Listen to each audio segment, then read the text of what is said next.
futures that are free.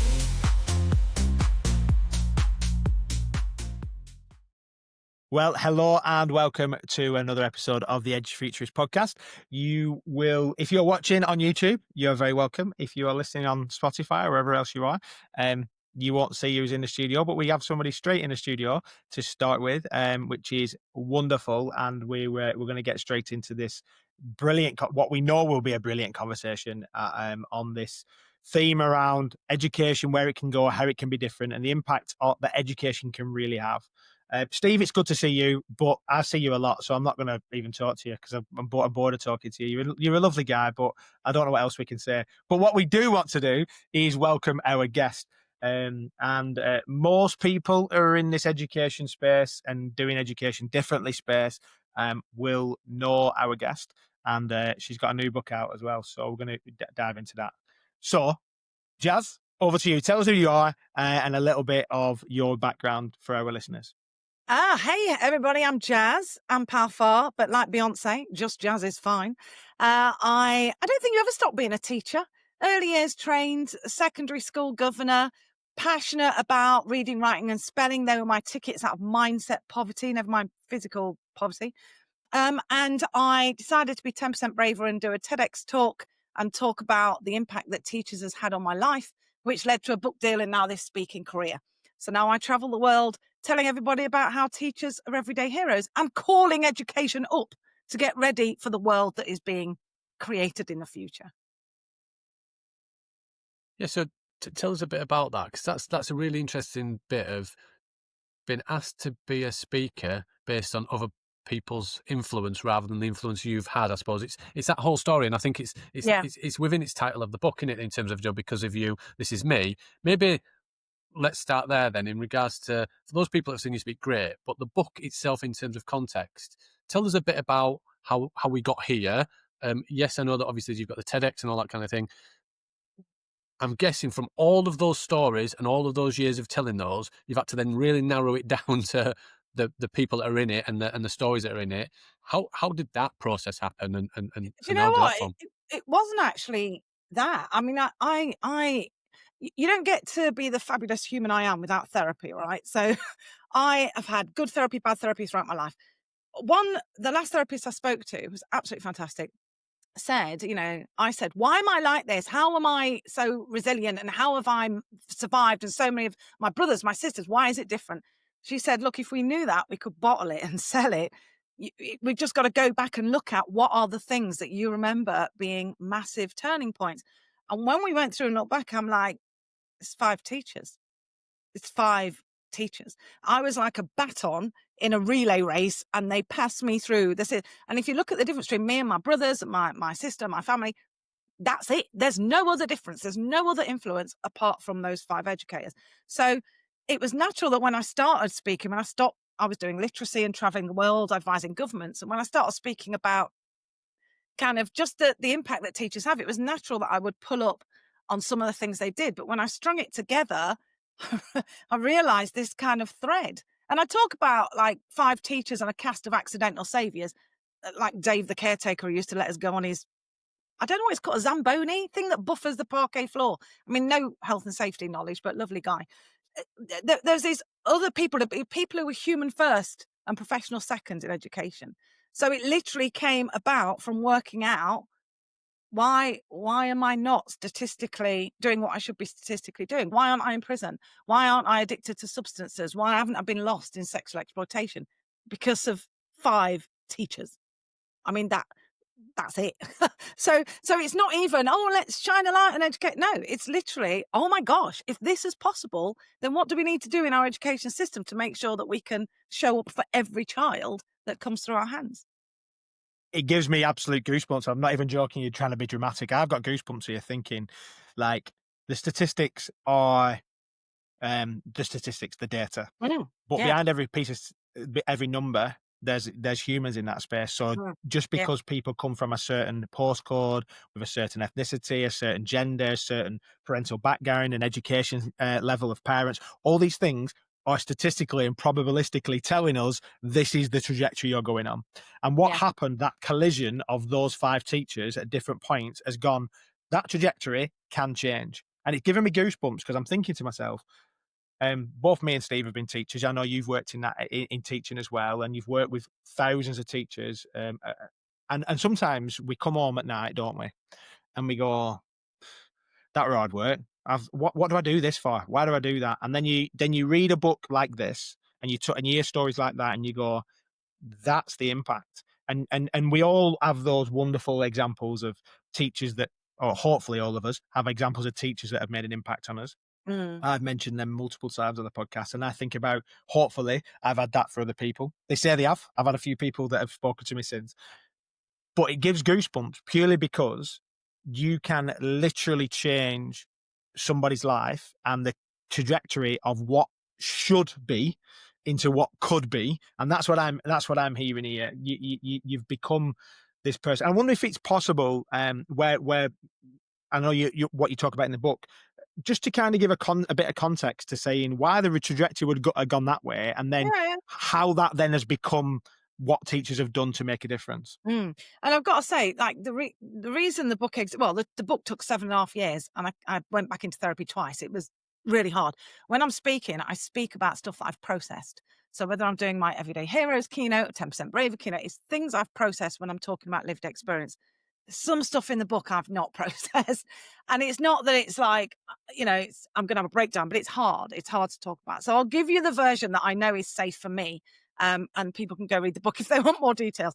Oh God, there's so many. I'm like a Tory poster girl. I'm like, working class at birth, criminal class family, underclass, I suppose, family, mixed race. No one knows who my dad is, poor foster care kid, abused and neglected. I mean, I'm like, the poster girl for social mobility. And I hate that whole narrative of I was born a poor black child, but I was. And I was actually loved. I was happy in my home with my nan and my granddad. But my biological mum got married to an abusive guy, and we all went with him, and then more children were born. So I was out of school for a while. We were living in a brothel and then a squat. And then eventually, as more children were born, social workers get involved, and we were in and out of foster care for physical abuse. But eventually we were back at home and in school. And then, primary school was nurturing because we were all on the same estate. No one was coming from anywhere else. And actually, a production company made a film about my life, just winning awards left, right and centre. And we went back to my old primary school. Oh, my gosh. I stood in my classroom. It was just amazing. But primary school was amazing. Secondary school was different because there were so many adults and so many different expectations. There was a real lack of consistency. Good school, great grades, but across the adults. So because for me, I'm like a street kid. I can tell when you're lying. I can tell when you don't believe what you're saying yourself. So I'm reading people all the time. I'm heightened for like danger everywhere. And I know it's not safe. I know that I don't trust you. You're trying to get me trying to enroll me when I'm like, I don't know that you're a decent adult worthy of trust. So how do I know that before I can make a commitment to saying, yes, I will learn about the causes of the First World War. So secondary was difficult, and I was constantly on the back foot and getting it wrong. And I was always smart. I would always get decent grades, but I just have a very strong sense of injustice. And obviously there was all this trauma happening at home, and then I'd be punished at school for not coming in the right uniform. I'm the one sorting the uniform out. I'm 11 years old. What do you want from me? So to then get to the fact that I've got 4 kids to school and then get a detention because I haven't got a blazer.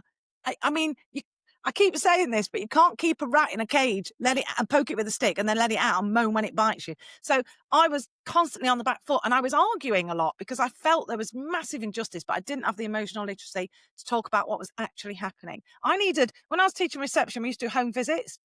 I needed a home visit at year 7.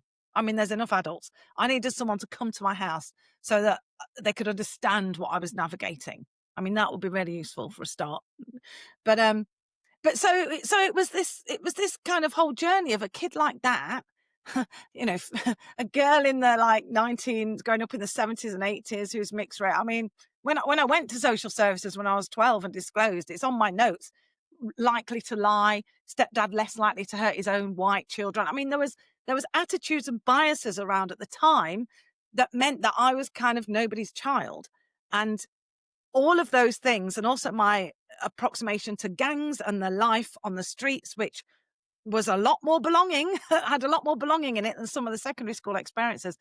It just makes sense. It just makes sense to seek out somewhere where it's okay to be you. And if that's not secondary school, then there's plenty of other options. So that's what I did. And so as of a life of being on the street and being homeless and being in foster care and running away, and I've put statistics at the end of the book. It's not, mine might be extreme compared to some, but it's not. We're not in the disadvantage Olympics, are we? That whatever trauma you've had is going to affect you. Mine just happens to be quite transient in the situation, and then this common form of meeting those teachers and building relationships with them, and then being able to see what was behind the front. That was what was huge. So yeah, I should be dead. Lots of friends that I had in gangs didn't make it through, and I'm not, and there's no other way of explaining it other than those experiences in education. It's really interesting. And the thing that jumps out is that whole thing of, everyday heroes, but also that word human that we'll probably say about 1 million times throughout the conversation. And also that human first, professional second. But also, it's that how a human first, professional second meets as an educator or somebody serving education. Regardless of your role in education, you're an educator and you're there to support learning. Yeah, absolutely. If you're an IT guy that don't want to like learners, go work in a bank. Has always been my opinion. Come on, you don't. It's like I'm not going to go into the whole, JFK NASA thing, and I talk this all the time. Of that, you're sending some kids are there to learn. But kids are there to just be supported. And if you don't want to support and talk to them and you want to tell them off, go somewhere else, like in my opinion. But anyway. But do you think people come? I don't think people come with that attitude. Certainly when I was teaching, there's this whole thing of being beaten down in the system. And if you don't future-proof yourself as a teacher, you will end up bitter, twisted and hateful. Yeah, I mean, the system will do that to you. Yeah. So I try and have a bit of compassion. But no, absolutely. Yeah, we've been educators. I'm around educators. My mum was an educator. Ben's family. We get it. It's the system isn't broken. It was designed a long time ago before it even...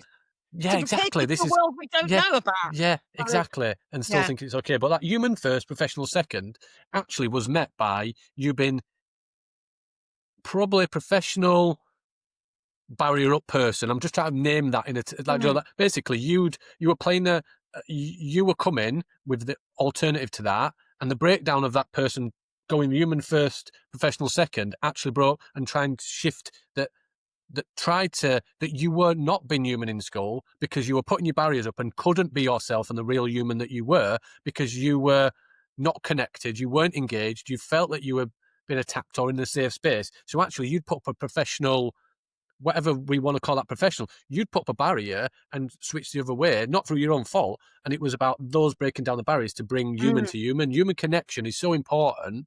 And ultimately, and I think the challenge often is that adults see children as something completely different.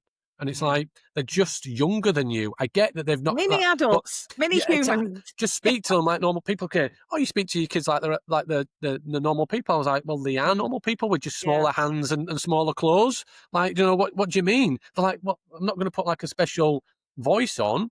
Like, I will do, but it annoys them. My kid's like, Dad, what are you doing? And stupid. Like, yeah, what are you doing? Yeah, exactly. And I think it's that whole thing of, everybody wants to be human. What is the causes? And we won't go into that just yet, but that cause, what has caused those people to be professional first and human second? And what causes those people to continue to drive themselves forward to be human first and professional second? Yeah. It's that bit of, they have a choice which one comes first, but it's a really interesting one. It is a choice. But I think I've been in education like 25 years and, Did you start teaching when you were 10, Jaz? Thank you, my darling. Yes, I did. No, I wish. But the thing is, all the way through, I remember driving to school and hearing on the news how teachers are to blame for the falling apart of society. I'm like, good Lord, the national curriculum was just coming out the year that I graduated.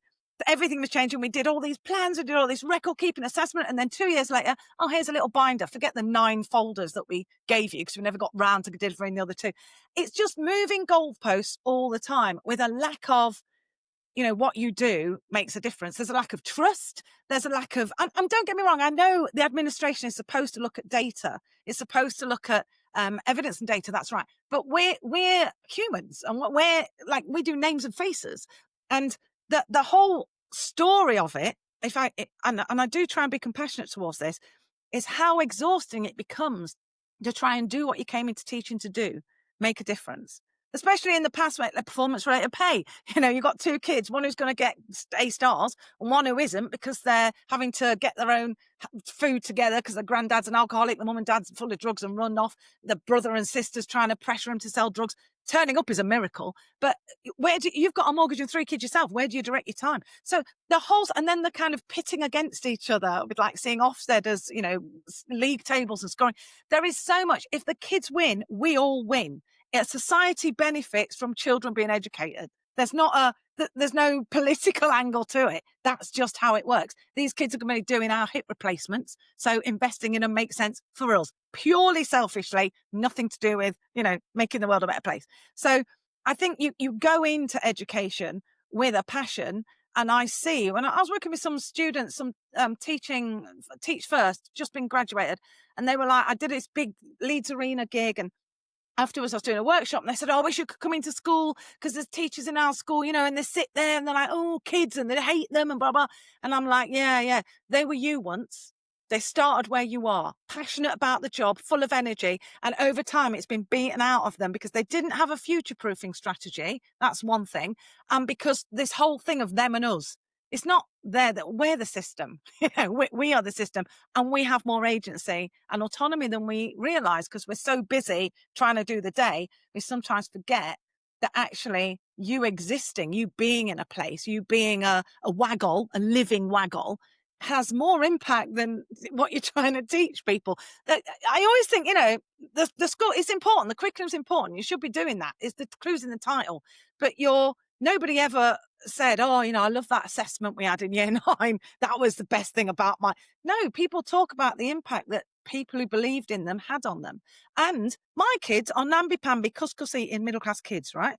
They're ready for school. You send them in, you give them a challenge, they're like, bring it. I've got a bed at home, I've got food, I'm loved, I was a chaos navigator. I didn't have any of that.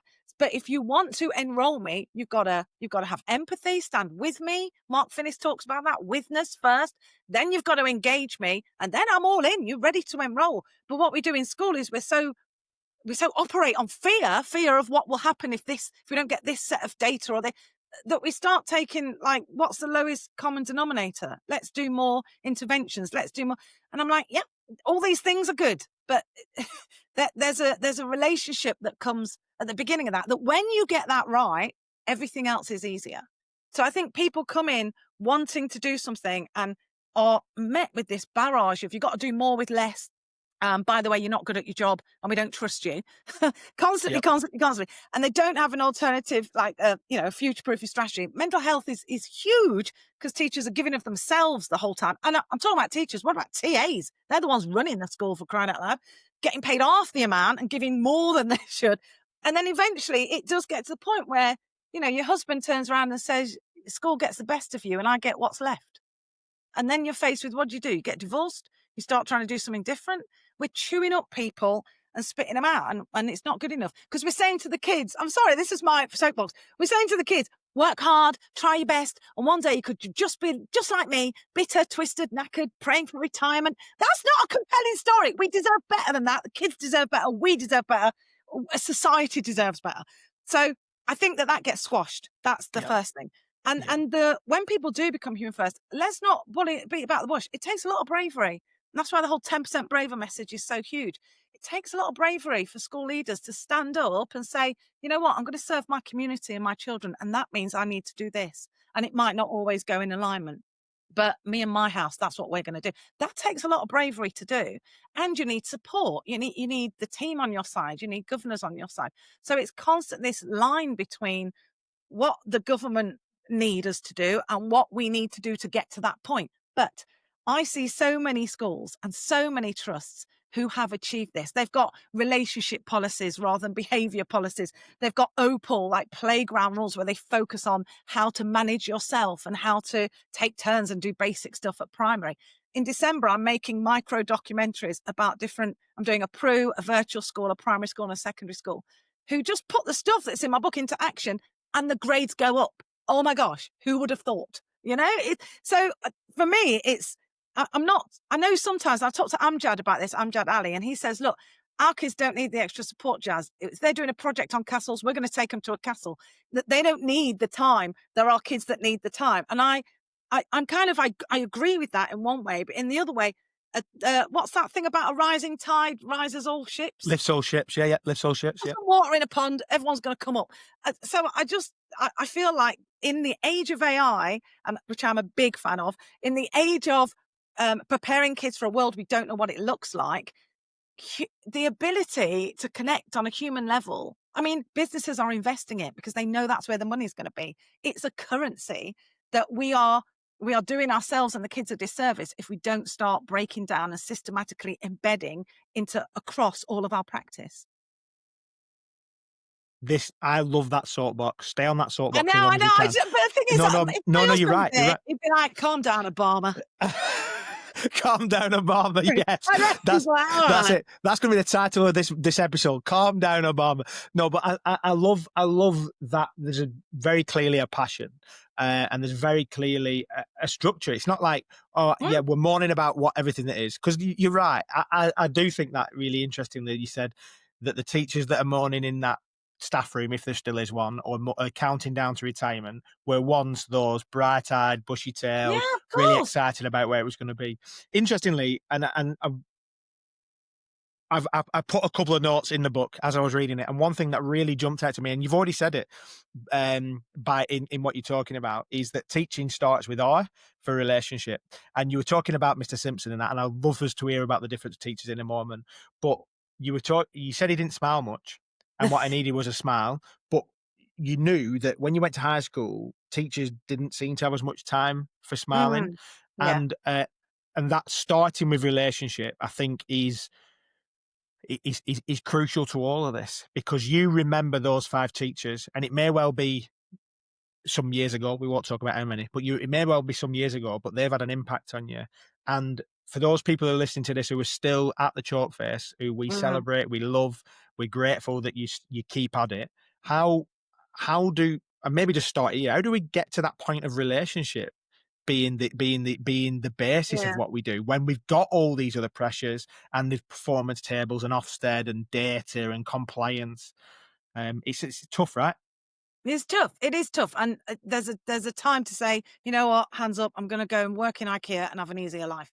There is a time for that. But I always say, like, don't, change schools or change roles or change jobs. Don't leave education because of one toxic experience, because there's so many different experiences out there. But what you're talking about reminds me, I was in a school in Vauxhall. I was in a school in Vauxhall. Anyway, I was doing an assembly. They'd had some knife crime incidents, and I'd come in to talk to the students. And I said at one point in my talk, it's about 300 year 11s. It's quite a big school. I said at one point, put your hands up if you feel that the staff in this school are for you. And not only did only 2 hands go up, there was this collective, Puh. Now the staff were sat round the edge of the hall. And I saw maybe 2 of them who looked horrified, like really wounded. Most of the staff are kind of just like game face, just whatever. This is what happens. And then a couple of staff looked like they were proper angry. So I was like, I've got to pull this back. So I asked a second question. My follow-up question was, put your hands up if you feel that 1 or 2 teachers in this school are for you. Every single hand. And all I could think was, is it the same 1 or 2 teachers? When young humans, from a psychological point of view, young humans look for older humans to model what to do in situations where they don't know what to do. That's just inbred in us. That's how we've survived as a race. So when you are in school, no matter what your background is, no matter where you come from, you have access to different data points of different people. And when you're deciding who am I going to take the information from, who am I going to trust, like, no trust, this is all the stuff we do in corporate, it needs bringing into education. You're looking at what's the like, no trust factor of every adult there. So especially if you're someone like me who lived, I spent life on the streets, right? Most of the people I knew were criminals. There were pimps, there were gang leaders. I mean, you had to have your wits about you, and you couldn't afford to appear anything other than ready to punch someone if anything got out of hand. That's why it was so difficult for me to be that person at home and a totally different person at school. The values were totally different. So when I come into school and I see someone who is not an adept liar, right, because they've gone into education, they're not great at, like, they don't lie for a living like most of the adults on my estate do, and you can see that they don't really buy into anything or what they're saying, or they're sort of, their heads on all the stuff they've got to do. You can tell that. Now, what was undiagnosed at the time, and it's probably obvious to anyone listening, is I'm ADHD, which came as a total surprise to no one who'd spent 10 minutes with me. But I was surprised because I just thought everyone had 400 tabs open and I'm just crap at humaning. So for me, I took that as like, you don't even care enough to lie convincingly to me. I mean, I don't know what this is, but I can see straight through you, and I don't trust you because you're not a safe adult as far as I'm concerned. You're not consistent. You don't have very high expectations. I've got plenty of people at home waiting for me to fail. If you're going to be one of them, I get out of the way. I don't need you. And you're not very authentic. I can see, honestly, I can read you like a book. So that to me is a category 3, category 2. Just not a safe adult. It's just, there's no point in investing time in that person. Whereas my radar's up the whole time, even now, it never kind of really goes down. Whereas when I meet someone who is clearly concerned with you as a person, it just cuts through all of that guff and fear and bravado. And I describe Mr. Simpson as saying, when someone says hello to you, it's small stuff, says hello to you every day for 5 years, it melts the ice around your heart. That's what he did. Drop by drop, just by meeting me. All right, how you doing? And I'd be like, what you talk to me for, you pervert? I mean, I couldn't cope with kindness. I mean, he kept at it, to his credit. Oh, your football team didn't do very well last night. Bit of banter going on there. That always got me going when he slagged off Nottingham Forest. But it was just this whole thing of like, you actually see me as a person. Okay, so you must think there's something valuable to actually make that effort. Okay, so in that case, you get your B's in the right order. You belong. Don't care who you are, you belong. We believe in you. And when that happens, your behaviour starts to change. But from what I gathered in school, my experience in that unique situation, behaviour was the most important thing. And I didn't receive any training on that. I just got told I was doing it wrong. And then you had to believe that education was really valuable. Well, I didn't, because everyone I knew was on the rob. So what? Education's pointless. And then you could belong. Well, I could stab someone and belong to a gang. Why should I go through those hoops? So the human element first, I talk about this, don't I, about being waggles, but we're looking at these adults as young people going, are you someone that I want to emulate? Are you someone that I want to tell stories about? Are you someone that is useful to me in my survival and ongoing takeover of the world? Because if you are, great. And don't give me this crap about you have to be a psychologist to understand it. We build relationships all the time. We know what a good relationship is and what a bad relationship is. We have toxic relationships. We have that friend who's always blooming moaning no matter what happens. We have that friend who we're going to call to go out for a drink because they're always up for a laugh. We know how to do relationships. We wouldn't be functioning adults if we didn't. It's like you said, it's exactly the same with kids, only you talk about appropriate stuff. You don't come into school and say, oh, I think I got caught up in some human trafficking on the way to school this morning. Year 2 don't need that information. You actually meet them where they are so that they don't have to student up and become what the curriculum, the system needs them to be before accessing it. I feel like I'm giving you really long answers, but your questions are great. And I'm like, yeah, let's change the world. Let's do it now. I think it's that, if you were to be in a room and ask, not your best teacher, or just say in your head, think about your best teacher. And I know you've talked about the 5, but best teacher, what attributes? And me and Ben talk about in terms of in the world of artificial intelligence, human intelligence is so important. It's that ability. It's not the fact that they delivered a great maths lesson on a Friday afternoon. That's not what they remember. I never delivered a great lesson. I was PE and probably. I did one time. I did one great lesson about a dead hedgehog, just the one. Well, you beat me. Ben's probably done half a lesson, so it's probably gradients of. I did half a lesson a day, my friend. That was exceptional. But so they don't remember that. What they remember is the why. They remember the coaching, the ability to coax out of you things that you didn't see in yourself. All of those Yeah. things. Yeah. And I was in the Lumen Education Group for many years, and the CEO, and I think Jaz, I think you've done some work Yeah. with the Yeah. Lumen Education Great Group. group. Yeah. And the CEO there brought in this mechanism of every single team, regardless of who you are, when you come into every single college building, there's going to be this I'm in thing. And when you come into the college building, every MIS, IT, everybody's going to stand at that gate and say hello to every single person and ask questions and do all that kind of thing. Yeah. And honestly, I remember there was fallout and everything else from it. But what a wonderful thing! And then Mate, I saw it live. I walked into your it's- college and I saw it.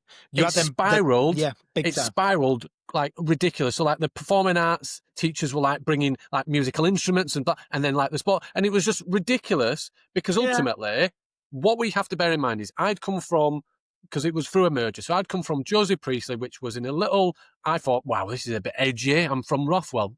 I'm not being funny. I had a couple of council estates and I was probably from one of them, but it wasn't edgy. These kids were not edgy kids. They were, you know, and I went into inner city and it's the first time I saw, and I was like, and what we have to bear in mind is that hello, that smile, that welcome might be the first time that they get it in that day. They will have gone through trauma and challenges that nobody in that teaching profession, I have no understanding and cannot try and pretend that I understand what that kid has gone through if they are getting everybody ready. I've got two older brothers, but my mum and dad, my mum was a teacher, my dad grafted, was a miner, went into all that kind of thing.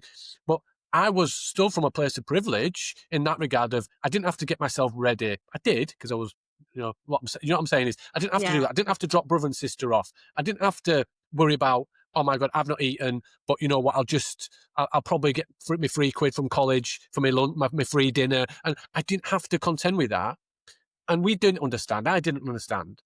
But what I understood is when I did that, the impact that had, and I Yeah. done it anyway, was ridiculous, skyrocketed, because those kids, when you then saw and what it was is really was a behavioural change thing because in colleges, if you've ever spent any time in colleges, what these kids do is they have lanyards and they have their ID card as they walk around. And for some reason, they turn the card round so you can't see the pictures. And I always say to kids, your face is your face.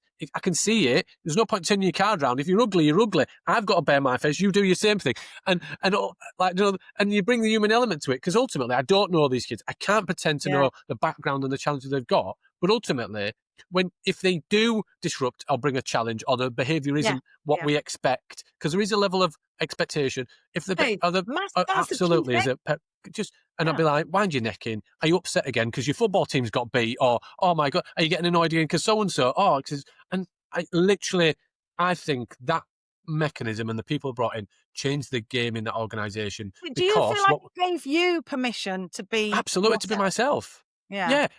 I think the problem is we're in the game of school or in the game of college. We play a game as educators in the school, and we had Anna Fabrega on from the US, where we'll get students to be in the game of school, not the game of learn or passionate about learning. We get educators and everybody, and when I say educators, everybody in education to then do exactly the same. And we're all in the game of we have to be professional and look like this, and you have to look like this. Yeah. And we're all just, it's the worst pantomime you've ever seen in your life because nobody's laughing. It's literally No, it just, isn't. it's behind you. It's right behind you, Ben. So it's just absolutely bonkers that we are all playing pretend and nobody is But himself. That's where you can. If you're unintentional rather than accidental, you can stop that. But if you're unaccidental, you're just like doing the motions, as we have to do sometimes. We can all kind of truck our way towards that. For me, before I knew about ACEs, like adverse childhood experiences, I was using a slide in my presentation. It's got ACE relationships on it, and it stands for authenticity, consistency, and embedded higher expectations. And that was the key things, those three things that I pulled out of adults. You don't have to be kind. You don't have to be nice. You can have a terrible sense of humor and tell dad jokes. You can call them out on, well, you know, it's your face, if you're ugly, you're ugly. If you've got that relationship, you can do that. And for me, in preparing kids for a world that we don't know what it's going to look like, what we can safely say is it's not going to look like Gen X's world. And there's a lot of Gen X educators. It's not going to be a millennium world. There's a lot of millennium educators. potentially it's going to be quite a Gen Z world. And the Gen A kids that we're bringing up now are so far ahead in technology and AI than the system has allowed us to become. We've got to find what is it that we have that can't be replicated. And that's this. If you're able, like, for example, if you can pick up your phone and speak to someone, I can speak to someone in France. I'm speaking English, they're hearing it in French. Then they speak French, I hear it in English, right? Some phones do that now, and that's happening. So if you can actually speak a language, you're suddenly become really valuable, because no one needs to learn to speak a language. And so I feel like that with AI. There's so many things that can be done. Like AI isn't going to take your job, but it's going to take someone who knows how to use it is going to get your job. But if we are able to actually do those human skills, not soft skills, as they were called, life skill, actual human skills, then suddenly we stand ourselves in better stead for connecting, for engaging. Go and work go into the city, go and hang around the streets of Hounslow. All these skills are being employed the whole time. And we need a curriculum that embraces them and puts a little less emphasis on memorizing quotes by dead guys and a bit more emphasis on the stuff that employers are saying, will you please teach this so that we can engage it? And me, FE, massive fan of FE, they pick up the pieces from students that come out of school feeling like, what's the point, with their ones and twos?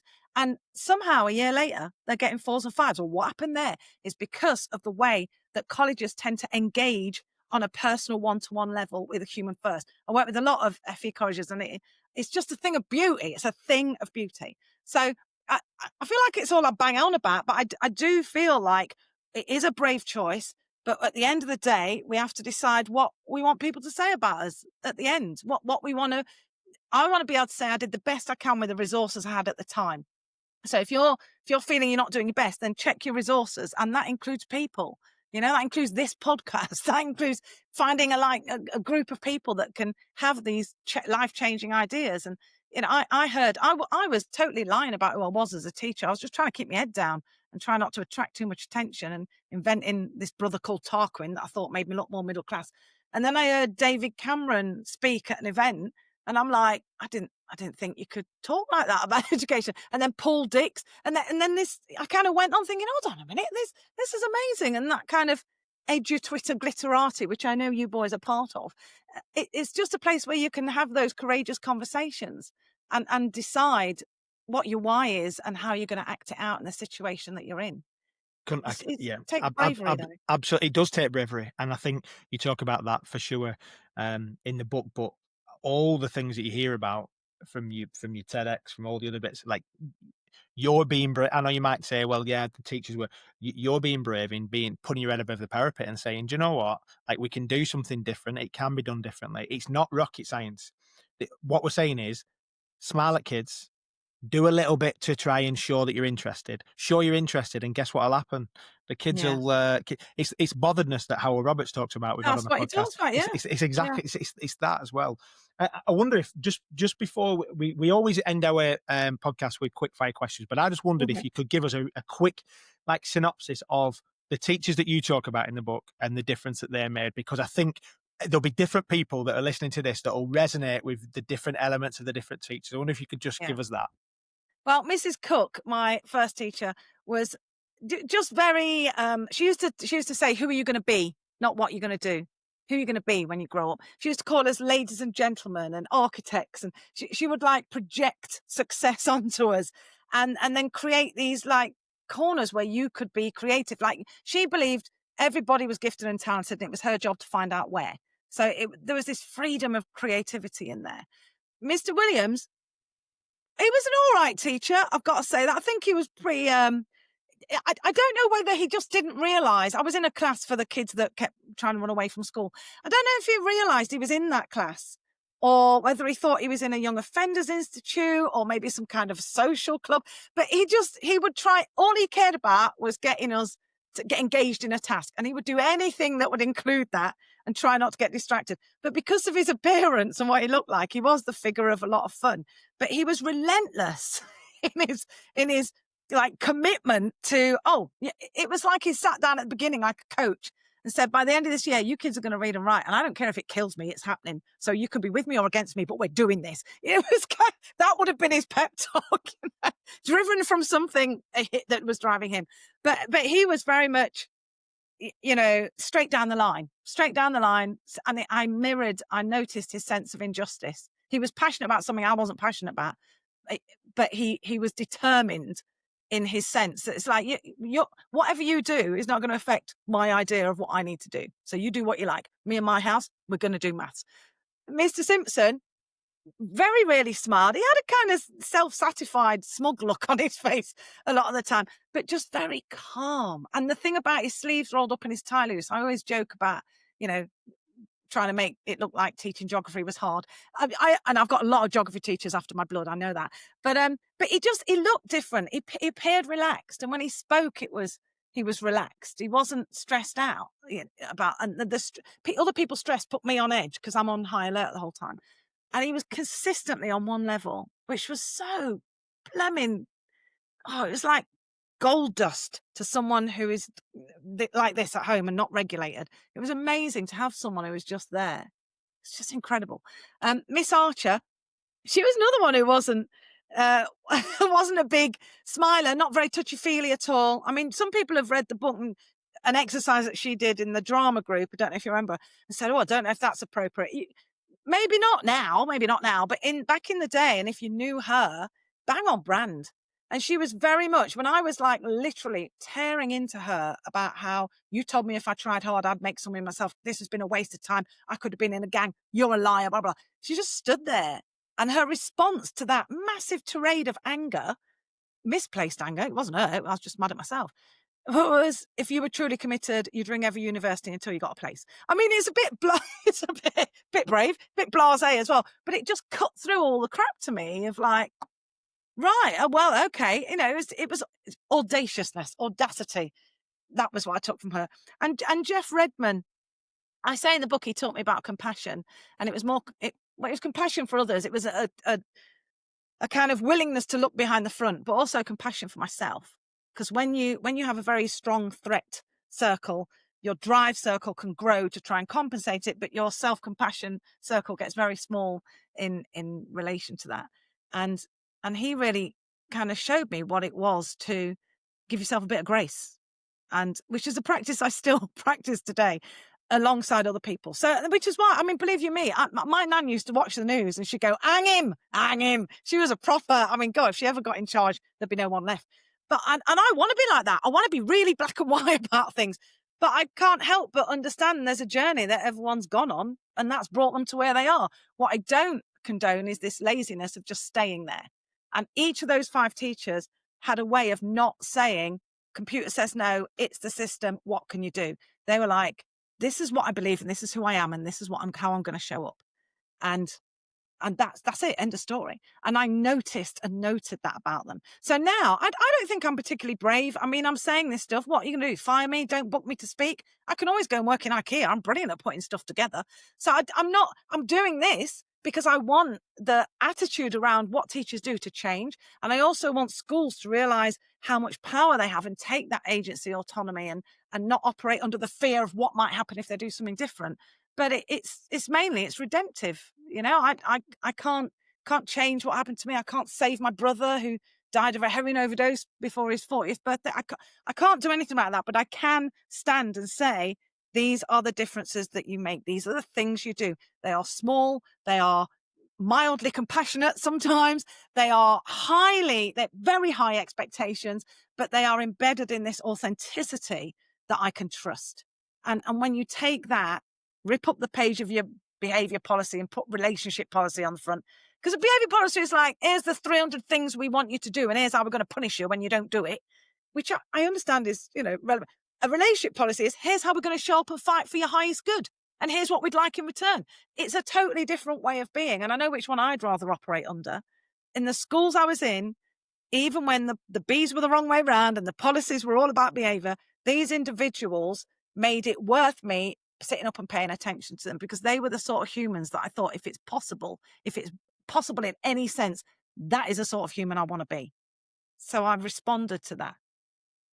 It's like a radar, really. It's like a lighthouse, connection. Absolutely. We always end with 3 quick-fire questions. I hate to say it's at the end because Go I for think it. I'll go back to my old slogan of we could talk all night or all day or anything. Honestly, it's absolutely the I'll case. come back But again. I'll come back again. we'd love you to. It's been honestly. We'll talk about that before we close. But okay, so I'll start, then Ben, then and I'm gonna quick fire it to you. Let's try and be quick fire if we can. Oh, yeah, We're go all for it. ADHD, and I think this will be the challenge always. But that's Okay. absolutely fine. Okay. Let's go. So, if schools were judged like restaurants Yeah. by how much customers actually enjoy the experience, Well, what would change overnight? they'd realise who they're serving. They're not serving the government, they're serving the kids and they're serving the parents. That would change. Love it. What's the most dangerous myth that educators tell themselves to avoid real change? There's two. Well, don't smile till Christmas. That is still being purported in teacher training college. Don't smile till Christmas. Protects yourself so you don't get hurt. This job is about relationships. You're going to get hurt. Kids are vicious. And the other thing is, I can't do anything because I'm just one person. Oh, hello. I just wrote a book about 5 of you. You can do a lot. Okay. Last one. If a 10-year-old asked you why they have to go to school, what would you actually say? You don't have to go to school. You could opt out. You could do something totally different. But I'm telling you now that building is the one place that is going to fight for your highest good, not just now, but for the rest of your life, because they're invested in the you now and the you that you're going to be. And if you can find me any other person who cares as much as getting you to be the best you possible, then fine, go and hang out with them. But I'm telling you, it's in school. It's not always going to be good. And that's a good thing because you're going to learn to keep the good and spit out the bad. But that place is going to be your ticket to the best life you could lead. Wow. Also, get to school. You're 10 and I'm an adult. Why are you even... Do as you're told. Yeah, that's the real answer. We'll put that one on Yeah, socials. No. No, we love that.